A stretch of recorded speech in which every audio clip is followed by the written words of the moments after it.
स्वागत है आपका मेरे यूट्यूब चैनल पे। तो कोल इंडिया के शेयर ने आज लगभग 7.5% का ब्रेकआउट दिया है और ये ब्रेकआउट कल की एक न्यूज़ पर आधारित था। और जैसा कि आप लोग जानते हैं कि कभी भी किसी शेयर का रिजल्ट आता है, क्वार्टरली रिजल्ट्स आते हैं, तो उसके पहले एक कमेंट्री आती है और सेल्स को लेकर एक कमेंट्री आती है। वही कमेंट्री आई थी, उसके विषय में बात करेंगे। फर्स्ट टाइम चैनल पे विजिटर हैं तो चैनल को जरूर सब्सक्राइब कर लीजिएगा। देखिए, कोल इंडिया की क्लोजिंग जो है 147 पर हुई है और लगभग 7.5% शेयर ऊपर रहा है। बात कर लेते हैं कमेंट्री पर। तो देखिए, Coal India fuel allocation through spot e auction rises 43% in financial year 21, यानी कि लगभग 43% इनका कोल का ऑक्शन बढ़ा है। और किस साल में? फाइनेंशियल ईयर 21 में। पिछले साल भी फाइनेंशियल ईयर 20 में इनका जो एलोकेशन था 36% बढ़ा था। तो लगातार एक जंप देखने को मिल रही है। अब देखिए, ये खबर पढ़ लेते हैं, बहुत इंपॉर्टेंट है। The purpose of e auction is to provide equal opportunity to all intending buyers. इसके बाद ये आप खबर पढ़िए। State owned Coal India Limited allocated 42.5 million tonne coal, यानी कि इतना मिलियन टन इन्होंने कोल एलोकेट किया।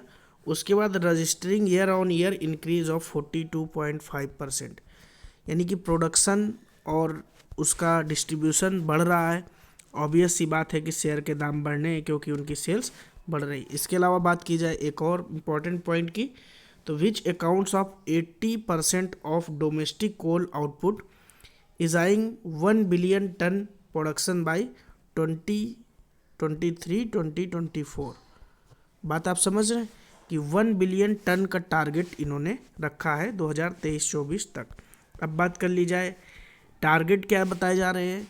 तो टारगेट एक बहुत बड़ी एजेंसी है ICICI सिक्योरिटीज़, ये म्यूचुअल फंड्स और इनके एक्सपर्ट्स भी हैं।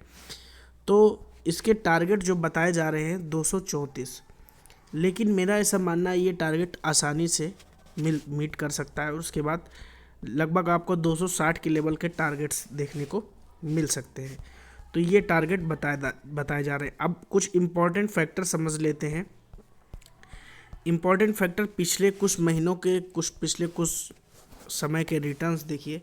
एक महीने के रिटर्न्स जो हैं, आपको अच्छी तरीके से पता है कि PSU सेक्टर इस समय बहुत तेज़ी से भाग रहा है। उसका रीज़न ये है कि डिसइन्वेस्टमेंट का जो गवर्नमेंट का प्लान है, तो उस वजह से एक बूस्टअप देखने को मिला है PSU स्टॉक्स में। तो 12% लगभग 12.1% एक महीने के रिटर्न्स है। 3 महीने के रिटर्न्स लगभग 4.5% है। 6 महीने में 20% लगभग 21% के रिटर्न्स है और एक साल में लगभग 12.5% के रिटर्न्स है। उसके बाद बात कर ली जाए अगर EMAs की, तो इम्पॉर्टेंट चीज़ें हैं, इनको समझना ज़रूरी होता है। 200 दिन का EMA है आपका 131, 100 दिन का EMA आपका है 134, 50 दिन का EMA आपका 133 है, 26 दिन का EMA 131 है। तो यहाँ से थोड़ी सी गिरावट है। ये लॉन्ग टर्म के EMAs हैं या शॉर्ट टर्म के EMAs की अगर बात की जाए यहाँ पर, तो 20 दिन में 131.4, 12 दिन में 131.8, 10 दिन में 132.2, 5 दिन में 134। तो यहाँ से EMAs लगातार बढ़ रहे हैं। यानी पिछले एक महीने की ट्रेडिंग अगर बात कर ली जाए तो वहाँ से एक आपको अपसाइड मोमेंटम देखने को मिल रहा है। होल्डिंग पैटर्न की बात की जाए तो होल्डिंग पैटर्न में 66% प्रोमोटर्स की होल्डिंग है, लगभग 9% म्यूचुअल फंड्स ने रखा है, पब्लिक का शेयर लगभग 6% है। इसके बाद बात कर ली जाए FIIs की, तो FIIs ने इसमें लगभग 6% और 13% अदर नॉन इंस्टीट्यूशनल इन्वेस्टर्स की होल्डिंग है। ये इंपॉर्टेंट पॉइंट है जो आपको समझना चाहिए कि क्वार्टरली बेसिस पे होल्डिंग कैसी रहती है। तो FIIs और FPIs ने अपनी होल्डिंग अनचेंज्ड रखी है, कोई परिवर्तन नहीं हुआ है शेयर होल्डिंग परसेंटेज में। लेकिन जो स्कीम्स हैं 526 थी लास्ट क्वार्टर में, दिसंबर 2020 में, जो कि स्कीम आपकी लगभग 511 रही है। 15 स्कीम्स ने इसमें पैसा निकाल लिया। उसके बाद की जाए म्यूचुअल फंड्स की, तो म्यूचुअल फंड आप कह सकते हैं 9.46% की होल्डिंग थी, 9.34% की होल्डिंग बरकरार रखी। तो ये नॉर्मल चेंज बिहेवियर है, थोड़ा 1-2% ऊपर नीचे अगर शेयर खरीदना बेचना म्यूचुअल फंड्स के लिए लगा रहता है, पोर्टफोलियो मेंटेन करते हैं। Number of mutual funds scheme की बात की जाए तो 31 थी, जो कि 2 स्कीम कम हो गई, 29 हो गए।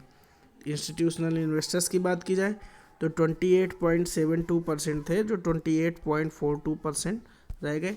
लेकिन मुझे लगता है इस क्वार्टर में म्यूचुअल फंड्स और FIIs FPIs इन्वेस्टमेंट करेंगे इस शेयर में, क्योंकि यहाँ जो प्रोडक्शन बढ़ा है, जो डिस्ट्रीब्यूशन बढ़ा है, वो एक इम्पॉर्टेंट फैक्टर है। अब देखिए जो टारगेट बताए जा रहे हैं 234 के, मुझे लगता है आने वाले 3 से 4 से 6 महीनों में ये टारगेट आसानी से कोल इंडिया को मिल सकता है। रिजल्ट के पहले मैं आपको फिर से एक सजेशन दूंगा, ये रिजल्ट के पहले की कमेंट्री है। रिजल्ट आने के बाद प्रॉफिट बुकिंग देखने को मिल सकती है, उसके बाद फिर से कुछ दिन बाद शेयर ऊपर जाना शुरू हो सकता है। ये नॉर्मल बिहेवियर है अगर आप किसी भी शेयर में पैसे लगाते हो तो रिजल्ट के ठीक पहले आप इसमें एक प्रॉफिट बुकिंग कर सकते हो। अभी आप इसमें एक बाइंग कर सकते हो। रिजल्ट की अभी कोई अनाउंसमेंट नहीं है, जैसे ही आती है मैं आपको बताता हूँ। फर्स्ट टाइम चैनल पे विजिटर है तो चैनल को सब्सक्राइब कर लीजिए। Thank you for watching. जय हिंद।